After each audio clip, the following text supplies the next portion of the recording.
배출이 독이 돼서 버티고 버티다가 결국에는 이제 못 버티는 지경까지 왔다라고 말하는 사람들이 있네요. 참 서글픈 이야기죠.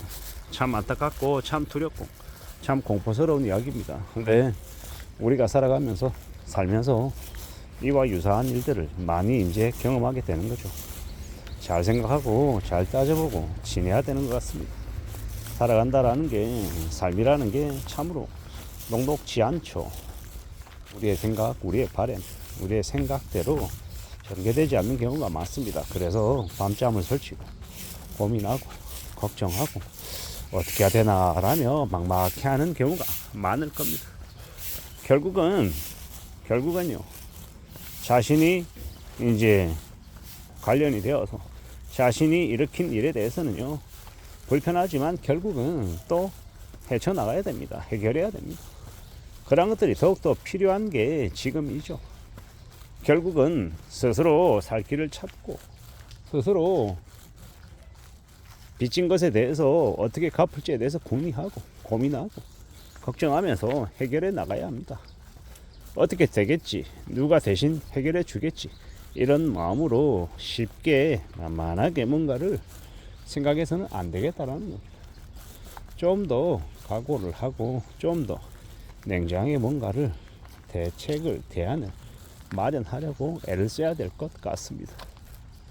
저기 3억 5천만 원의 전쟁이라고 이승용 씨라는 분이 있습니다. 지금은 돌아가셨는데요.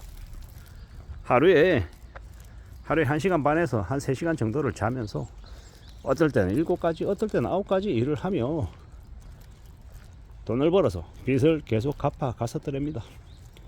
3억 5천만 원을 이제 10여 년 동안 일해서 이제 갚았죠. 이 이야기가 벌써 뭐 어제 오늘 이야기가 아니라 10몇 년도 더 된 이야기이기 때문에 되게 이제 엄청난 금액을 이제 정규직으로 풀타임으로 일한 게 아니라 아르바이트로 여러 가지 일을 하며 그렇게 지내왔던 겁니다. 목욕탕에서 목욕탕 정리 일을 하고 그 일과 일 사이에 짬나는 시간을 이제 짜투리 잠을 자면서 밥 먹는 시간도 아껴가며 엄청나게 이제 몸을 혹사시켜가며 일을 했던 거죠. 그분이 빚을 다 갚고 여기저기에 강연하러 다니기도 하고 그분의 이 의지나 의욕이나 이 자신감들을 사람들에게 많이 알리고 다니셨습니다. 그런데 안타깝게도 빚을 다 갚고 난 이후에 몇 년 안 돼서 암에 걸리셔서 돌아가셨죠.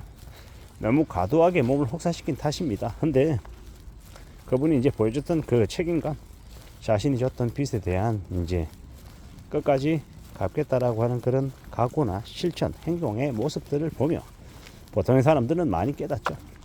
빚을 지고도 나 몰라라 하고 도망가고 그냥 남일인 것처럼 배째는 사람들도 참 많은 이 시대에 그렇게 자신의 빚에 대해서 끝까지 책임지겠다, 갚아내겠다라고 각오하고, 또 우리가 사람들이, 저도 그렇지만요, 이 말로만 만리장성을 쌓는 사람들이 되게 많거든요. 말로는 뭐든 다 해요. 저도 그렇습니다. 저도 자아 비판을 하면 입만 나불나불거리지 실제로 행동할 때는 겁이 더럭 나서 못하는 경우가 너무도 많습니다. 그래서 스스로에게 잔소리를 계속 해야 되는 거죠. 입으로, 말로.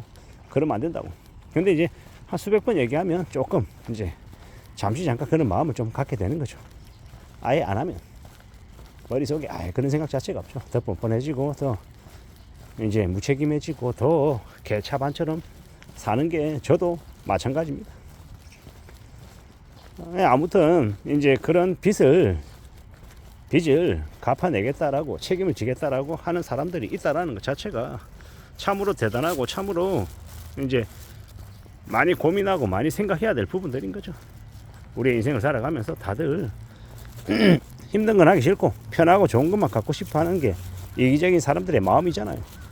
그런 것들을 좀 냉정하게 좀 살펴봐야죠. 냉정하게 좀 따져봐야 할 것 같습니다. 예사롭지 않잖아요. 많이 어렵잖아요. 이러한 것들을, 이러한 상황들을 좀 잘 좀 내다봐야 할 것이다. 그리고 좀 더 지켜봐야 되고 좀 더 생각해야 될 거다라고 보는 거죠. 만만하지 않고 쉽지 않고 언제 어느 때 어떤 일을 겪을지 모르는데 그저 어떻게 되겠지 에이 빚 안 갚으면 내가 파산해버리면 개인회생 해버리면 나중에 정부에서 나라에서 빚을 갚아준대. 이런 말도 안 되는 개소리 하는 놈들이 있습니다. 그런 놈들이 인생을 잘 마무리하고 주변에 인정을 받으며 살아갈 수 있을까요? 그러지 못합니다. 남의 돈 떼먹고 사는 인간 중에 제대로 잘 사는 사람 거의 없다고 봐야죠. 참으로 서글픈 이야기, 무시무시한 이야기죠. 우리가 어떻게 살아갈지, 어떻게 지낼지에 대해서는 잘 생각할 필요가 있는 것 같습니다. 그리고 생각하고 따져보고 계속 고민하고 또 고민해야 될 것은 절대로 살아가는 게 원인과 결과가 서로 연결이 안 되어 있는 것들이 없다라는 겁니다. 어떤 식으로든 대비하고 대응하고 맞춰가며 살아가야 된다라고 보는 거고요. 항상 안전하게 삶을 좀 잘 지켜낼 거다, 잘 지켜내야 된다, 이런 각오로 이런 결심으로 사는 게 제일 좋은 것 같습니다. 그렇게 살아가자라고 스스로에게 다짐도 하고 결심도 하고 그리고 지내야죠. 그게 제일 필요한 것 같습니다. 그러지 않으면 되게 힘겨워지는 거죠. 되게 어려워지는 거죠. 막막할 수도 있는 거고요. 어떻게 살아가야 되나라고 걱정하는 이들이 한둘이 아닐 겁니다. 근데 이제 그런 걱정들, 그런 염려들 속에서 또 우리는 또 살아가는 거고요. 분발해야죠. 또 움직여 나가야죠. 그래야 된다라고 봅니다. 차분히 지내다 보면, 또 오직하게 지내다 보면 또 힘든 것 같지만 또 그래도 어떻게든 방법을 찾으려고 발동 치면요, 개인 오크아웃도 아니면 회생도 그냥 빚을 안 갚기 위해서, 회피하기 위해서 접근하는 것이 아니라 그러한 제도를 통해서 일부 이자를 감면받고 대출 원금에 대해서 좀 더 성실하게 갚으려고 애쓰는 모습들을 또 만들어가고, 그러는 것들이 좀 이제 정리가 되면서 또 성실하게 빚도 갚아가고 또 그 이외의 모습도 또 추구하며 지낸다라고 하면, 그러면 그게 훨씬 더 삶을 이제 책임감 있게 살아가는 길이 되지 않을까라는 생각도 해봅니다. 우리가 살아가는 현실이 지금은 더욱더 부채 때문에 많이 어려워한다라는 것, 고통받고 있는 사람들이 많다라는 것도 잊지 말아야 되겠지만, 채무자들도 힘들지만 어쩌면 채무자들보다 더 고통받는 사람들은 빌려줬던 채권자들일 수 있다라는 것, 우리는 잘 생각해야 됩니다. 채권자는 악덕이고 나쁜 사람이고 채무자는 되게 선량한 사람이 아니라는 겁니다. 채무자가 더 악덕이고 채권자가 더 약자인 경우가 되게 많더라. 우리는 함부로 돈을 빌려서 살아간다 이런 생각을 안 하고 지내는 게 제일 현명하겠다라고 생각해 봅니다. 이상입니다.